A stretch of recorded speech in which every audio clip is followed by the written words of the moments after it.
Bienvenue sur ma chaîne, Français Essentiel. Aujourd'hui, nous allons explorer le mot prérogative. Ce terme est souvent utilisé, mais que signifie-t-il réellement? Eh bien, permettez-moi de vous l'expliquer en quelques mots.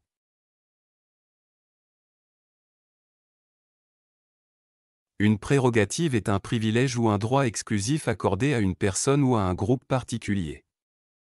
C'est quelque chose qui leur est spécifiquement accordé, leur octroyant une autorité ou une autorisation particulière. Les prérogatives peuvent varier selon le contexte, mais elles sont généralement associées à des responsabilités ou des privilèges spéciaux. Voici quelques exemples et phrases d'utilisation pour illustrer l'emploi du mot « prérogative ». 1. La décision finale de nommer le nouveau directeur général appartient exclusivement au conseil d'administration. C'est l'une de ses prérogatives les plus importantes. 2. En tant que citoyen, nous avons le droit et la prérogative de participer activement au processus démocratique en votant lors des élections. 3. L'attribution des rôles principaux dans la pièce de théâtre est la prérogative du metteur en scène, qui choisit les acteurs en fonction de leurs compétences et de leur adéquation au personnage. 4.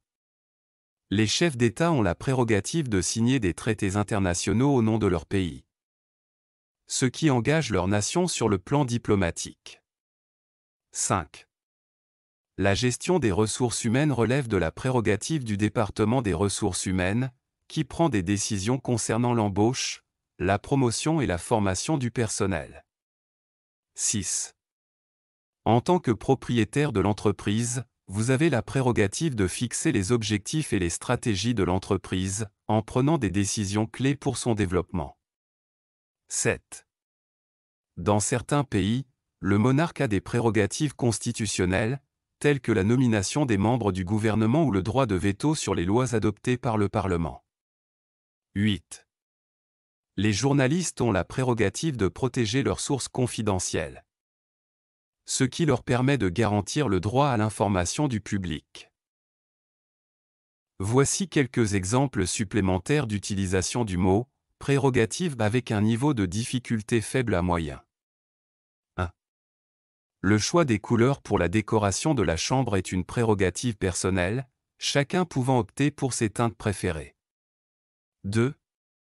En tant que capitaine de l'équipe de football, j'ai la prérogative de décider de la composition de l'équipe lors des matchs. 3. Il est important de respecter les prérogatives des autres et de ne pas empiéter sur leur espace personnel. 4. La décision d'accepter ou de refuser une offre d'emploi est une prérogative individuelle, basée sur les besoins et les objectifs de chacun. 5. Le droit de grève est une prérogative des travailleurs pour exprimer leurs revendications et défendre leurs droits. 6. Les parents ont la prérogative d'éduquer leurs enfants selon leurs valeurs et leurs croyances. 7. L'organisation du mariage était principalement la prérogative de la mariée, qui prenait les décisions relatives à la robe, à la décoration et au menu. 8. Dans une démocratie, le vote est une prérogative fondamentale des citoyens pour choisir leurs représentants politiques. 9. La décision d'accorder une augmentation de salaire relève de la prérogative de l'employeur, en fonction des performances et de la contribution de l'employé. 10. Les chercheurs ont la prérogative d'explorer de nouvelles idées et de remettre en question les connaissances établies pour faire avancer la science. Maintenant, permettez-moi de partager une belle citation sur les prérogatives. Elle est de John Adams, l'un des pères fondateurs des États-Unis et le deuxième président du pays. Il a dit « La liberté ne peut être préservée que par une succession ininterrompue de prérogatives dans chaque génération. » Cette citation souligne l'importance des prérogatives pour préserver la liberté. Selon Adams, il est essentiel que chaque génération comprenne et exerce ses droits et privilèges afin de maintenir une société libre et équitable. Voilà donc une brève explication du mot « prérogative » et une citation inspirante pour vous aider à mieux comprendre son sens. J'espère que cette vidéo vous a été utile et enrichissante. N'hésitez pas à laisser vos commentaires et à vous abonner à ma chaîne pour plus de vidéos intéressantes.